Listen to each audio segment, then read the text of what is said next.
Hello வணக்கம். மத்திய அரசு ஊழியர்களுக்கு ஜாக்பாட்.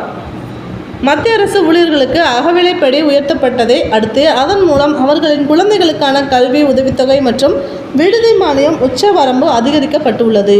மத்திய அரசு ஊழியர்களுக்கு அகவிலைப்படி 4% உயர்த்தி கடந்த மார்ச் 12ஆம் தேதி அறிவிப்பு வெளியானது. இதன் மூலம் அகவிலைப்படி 50ஆக உயர்ந்துள்ளது. இது கடந்த ஜனவரி 1ஆம் தேதி கணக்கிடப்பட்டு நடைமுறைக்கு வருவதாக தெரிவிக்கப்பட்டுள்ளது. இந்நிலையில் 2018ஆம் ஆண்டு பிறப்பிக்கப்பட்ட உத்தரவின்படி அகவிலைப்படி 50க்கும் மேல் உயரும் போது ஊழியர்களின் குழந்தைகளுக்கான கல்வி உதவித்தொகை, விடுதி மானியம் ஆகியவை தானாகவே 25% உயர்த்தப்படும். அதன்படி மத்திய பணியாளர் நலத்துறை அமைச்சகம் தற்போது பிறப்பித்துள்ள உத்தரவில் அரசு ஊழியர்களின் குழந்தைகளுக்கான கல்வி உதவித்தொகையை மாதம் 2812.50ஆகவும், விடுதி மானியம் மாதம் 8437.50ஆகவும் உயர்த்தப்பட்டுள்ளது. மேலும் ஊனமுற்ற குழந்தைகளுக்கு 2 மடங்காக மாதம் 5625ஆக உயர்த்தப்பட்டு உள்ளது.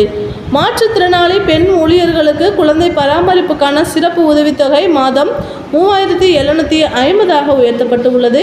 இவைகளும் கடந்த ஜனவரி 1ஆம் தேதி முதல் கணக்கிட்டு வழங்கப்படும் என அந்த உத்தரவில் அறிவிக்கப்பட்டு உள்ளது.